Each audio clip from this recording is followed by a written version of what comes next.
सो अब बढ़ते हैं अपने प्रोसीजर की तरफ कि इनफिक्स से आप पोस्टफिक्स में किस तरह जो है वो फाइनलाइज करते हैं चीज़ों को। So consider the infix expression a plus B into C and a plus B into C. इन दोनों में फ़र्क है, वो हम पहले भी डिस्क्राइब कर चुका हूँ मैं, हम पहले भी इस चीज़ को क्लियर कर चुके हैं कि अगर इनफिक्स की बात करें तो इनफिक्स के अंदर आपको ब्रैकेट्स की ज़रूरत पड़ती है और ब्रैकेट्स के बगैर आपका मसला जो है वो हल नहीं होगा। So brackets are must. The postfix versions are A B C into plus and A B plus C into, यानी कि मल्टीप्लिकेशन। तो ये मैं ऑब्ज़र्व कर रहा हूँ कि आपको प्रोसीजर का आइडिया है कि ये पोस्टफिक्स में कैसे शिफ्ट हुई हैं। The order of operands in the postfix is the same as the infix. याद रखिएगा, यहाँ पे एक रूल बता दूँ कि एक्सप्रेशन के अंदर जो वेरिएबल्स की अरेंजमेंट है ना, यानी कि सी एंड पे है तो सी एक्सप्रेशन पोस्टफिक्स के अंदर भी एंड पे ही होगा। इस ऑर्डर को नहीं आप चेंज कर सकते। सो देखिए, जब हम कोई एल्गोरिदम डिज़ाइन करते हैं तो हम इन लॉजिक्स को लेके चलते हैं। जो बैकग्राउंड पे उसकी बैकग्राउंड की लॉजिक जो होती है ना, वही असल उसका कन्वेंशन होती है। मिसाल के तौर पर जी आप कहते हैं जी कि आपने एल्गोरिदम बनाना है जो लॉगरिथम कैलकुलेट करे, खुद बनाना है, खुद कैलकुलेट करवाना है किसी नंबर का लॉगरिथम। सो लॉगरिथम निकालने का पूरा एक प्रोसीजर है, आप उसको अडॉप्ट करते हैं, फॉलो करेंगे। So the order of the operands in postfix is the same as the infix. तो देख लें आप ए बी सी, तो ऑपरेंड्स का जो ऑर्डर है, यानी कि ए पहले आया तो ए पहले ही है, उसके बाद बी था तो उसके बाद ही बी आया, उसके बाद सी था तो उसके बाद सी आया। So in scanning from left to right the operands A can be the inserted into the postfix expression. So ये जो लॉजिक मैंने एक्सप्लेन की है, अब हम क्या कर रहे हैं, प्रोसीजर डिफाइन कर रहे हैं कि इनफिक्स से पोस्टफिक्स में कंप्यूटराइज वर्जन में कैसे शिफ्ट होना है। So the plus can not be inserted until the next operate has been scanned and inserted. तो जिस तरह आपने भी एक्सप्रेशन को एवेल्यूएट करना सीखा, इसी तरह आप कन्वर्ट करना भी सीखेंगे। लाइक मैं कह देता हूँ कि जी ए प्लस बी इंटू सी है, तो ए आया पोस्टफिक्स में चला गया, प्लस अभी पोस्टफिक्स में नहीं जाएगा। क्यों नहीं जाएगा? चूँकि उसको सेकंड ऑपरेटर चाहिए, ऑपरेंड चाहिए, तो जब तक सेकंड ऑपरेंड नहीं मिलेगा तो वो आगे इंसर्ट नहीं होगा। So the plus has to be stored away until its proper position is found. ठीक है, हम उसको कहीं साइड पे स्टोर कर लेते हैं। Okay, when B is seen it is immediately inserted into the postfix expression. तो बी आया तो साथ ही क्या होगा, अब क्वेश्चन यहाँ पे है, can the plus be inserted now? अगर तो पहले वाला केस है ए प्लस बी इंटू सी बगैर ब्रैकेट्स के, तो डेफिनेटली यहाँ पे नहीं होगा। क्यों? यू नो दैट के मल्टीप्लिकेशन की प्रेसिडेंस हाई है तो वो वेट करेगा। अदरवाइज अगर दूसरा केस है तो उसके अंदर फॉरन वो इंसर्ट होगा। In case of A plus B into C, तो the closing parenthesis indicates that plus must be perform first, कि प्लस ने पहले परफॉर्म्ड होना है।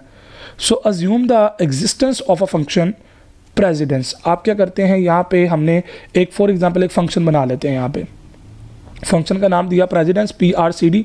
हम दो इसको पैरामीटर देंगे, OP1 OP2, where OP1 and OP2 are two operands.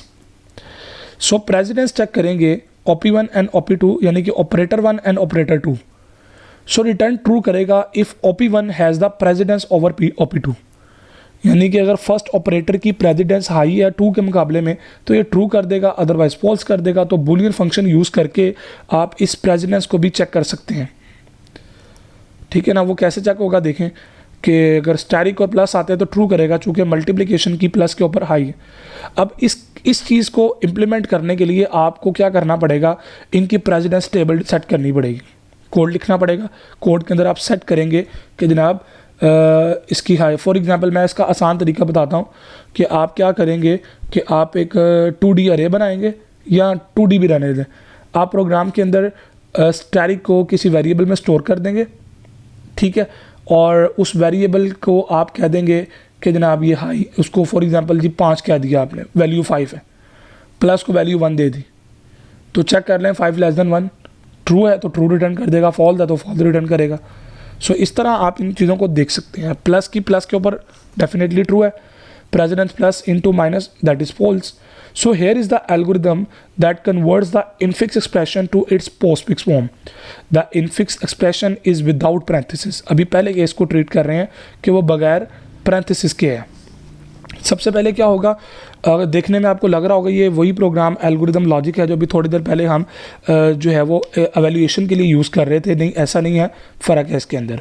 सो सबसे पहले आपने क्या किया, स्टैक का एक ऑब्जेक्ट एस डिक्लेयर किया while and not end of the input, कि आपकी इनपुट की जो है वो अभी तक एंड नहीं हुआ. Okay, next input character read करें, सी में स्टोर करें. If C is an operand तो ऐड कर दें सी को पोस्टफिक्स स्ट्रिंग के अंदर. अगर वो एक ऑपरेंड नहीं होता, वाइल अब चेक कर लें कि क्या एस डॉट एम्प्टी तो नहीं है, स्टैक एम्प्टी तो नहीं हो गया. अगर नहीं है, and president S dot top और सी, स्टैक में जो पहले से पड़ा हुआ है अगर एम्प्टी नहीं है तो वहाँ से उठाएं और चेक करें कि क्या वो जो पहले से पड़ा हुआ ऑपरेटर है उसकी सी के ऊपर प्रेसिडेंस हाई तो नहीं है.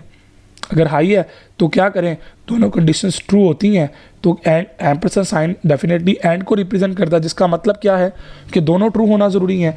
तो क्या करें कि एस डॉट पॉप को ऑपरेटर में ओपी में स्टोर करें, add OP to the postfix string. तो अब इस ओपी को आप पोस्टफिक्स पे प्रेजेंट कर दें. और अगर ये भी नहीं होता, कंडीशन फॉल्स होती है, तो सिंपली क्या करो, एस डॉट पुश सी, उस करैक्टर को उठा के आप स्टैक में पुश कर दें. While S dot empty not empty, यानी कि स्टैक एम्प्टी नहीं है, तो क्या करो, एस डॉट पॉप को उठाओ, ऑपरेंड में रखो और उसके बाद आप जो है, अच्छा ये जो फाइनली वाइल लूप है ना, ये बाद में एग्जीक्यूट होगी जब ये सारा कोड एग्जीक्यूट हो जाएगा. इसके बाद फिर क्या होगा, स्टैक के अंदर जितने ऑपरेटर पड़े होंगे ना, वो सारे के सारे आप जो है वो फेंक देंगे पोस्टफिक्स के ऊपर. तो इस एल्गोरिदम को फिर वही बात, वीडियो को पॉज करें, इस एल्गोरिदम को पेपर पे लिखें, एक एग्जाम्पल मैं कोट करता हूँ और उसको आप साथ साथ अप्लाई करें और फिर हम चेक करते हैं. So let's start. मैंने यहाँ पे टेबल ड्रिवन स्ट्रैटेजी यूज़ की है. एक मेरा सिंबल है, एक मेरा पोस्टफिक्स है और एक मेरा स्टैक है. पोस्टफिक्स समझ लें कि एक स्ट्रिंग है, प्रिंटिंग स्ट्रिंग है, एक स्ट्रिंग करैक्टर अरे है जिसके अंदर करैक्टर बाय करैक्टर इंसर्शन होती जाएगी. एट दी एंड आप उसको प्रेजेंट कर दें स्क्रीन के ऊपर. तो अभी बगैर ब्रैकेट्स के हम ले रहे हैं. सो ए प्लस बी इंटू सी, तो ए सिंबल है, तो हमने बात की थी ऑपरेंड होगा तो फ़ौरन पोस्टफिक्स में जाएगा. तो देखें ए फ़ौरन पोस्टफिक्स में चला गया. उसके बाद प्लस रीड हुआ तो प्लस टू के एक ऑपरेटर है तो वो जाएगा स्टैक के अंदर. ठीक है, फिर उसके बाद बी रीड हुआ, तो जब बी रीड होना है तो देखा स्टैक में कुछ भी नहीं है, नहीं ठीक है, तो क्या किया कि बी को डायरेक्टली आपने पोस्टफिक्स में भिजवा दिया. अब उसके बाद आपने स्टैरिक आया, तो स्टैरिक जब आना है तो वो स्टैक में जाएगा. अब स्टैक के अंदर जाने से पहले उसने चेक कर ली है, कंडीशन ट्रू हो गई है, क्या प्रेसिडेंस हाई है, चला गया. अब उसके बाद जब सी आया तो सी डायरेक्ट पोस्टफिक्स में गया. अब चूंकि स्ट्रिंग एंड हो चुकी है, तो स्ट्रिंग चूंकि एंड हो चुकी है तो इस लॉजिक के मुताबिक एक लूप चलनी है, स्टैक में जो पड़ा है वो पॉप होता जाएगा.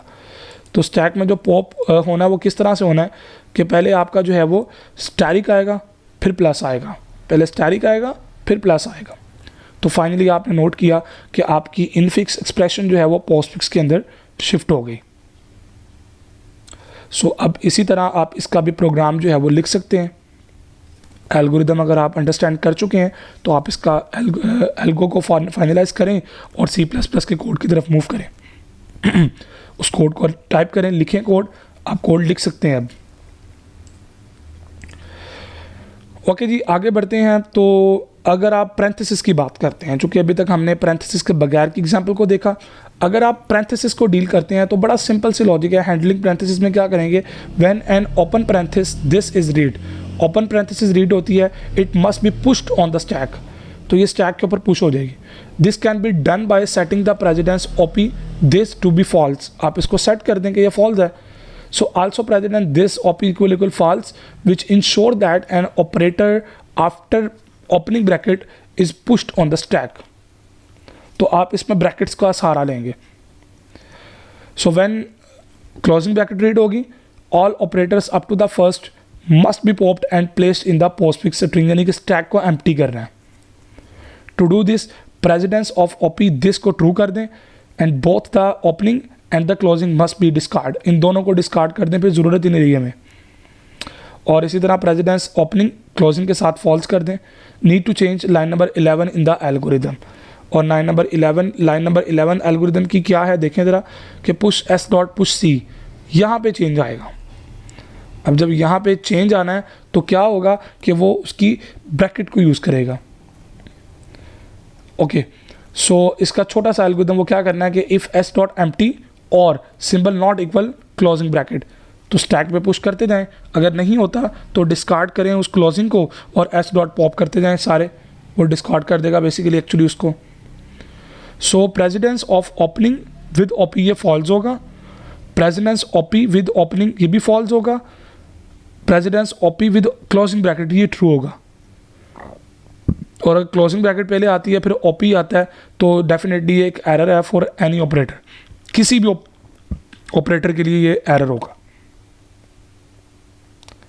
सो मैंने यहाँ पे एक एग्जाम्पल कोड की है ब्रैकेट्स की भी, देखें ब्रैकेट रीड हुई, सिंबल आज स्टैक में गया, ए आया पोस्टफिक्स में गया, प्लस आया स्टैक में गया, बी आया पोस्टफिक्स में गया। अब चूंकि क्लोजिंग ब्रैकेट रीड हुई है तो क्या किया, बेसिकली डिस्कार्ड किया, स्टैक में जो था वो पॉप कर दिया। स्टैटिक आया स्टैक में गया, सी आया तो पोस्टफिक्स में आ गया, तो फाइनली जब स्ट्रिंग ख़त्म हो गई तो स्टैक में जो था वो सारा पॉप हो गया, तो finally A B plus C into static, तो फाइनली आपकी जो है वो पोस्टफिक्स एक्सप्रेशन जो है वो कन्वर्ट हो चुकी है।